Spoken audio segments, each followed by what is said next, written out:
Anong tawag ka ng...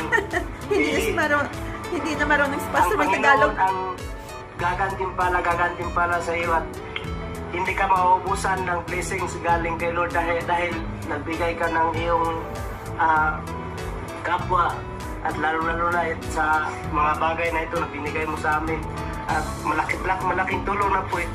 Merry Christmas, Pastor! Nakagalit ka eh. Siya po yung ang ganitong bagay mga kababayan, hindi na namin ito pinangarap. Pero binigay ni Lord sa amin kasi sa buong buhay namin, ngayon pa kami magka-ganito. Ito lang talaga. Ngayon pa kami magka-ganito at saka itong relo. First time ko talaga na magka-relo mga kababayan. Tita Joy, first time ko talaga magka-relo at sa iyo. Asawa ko, first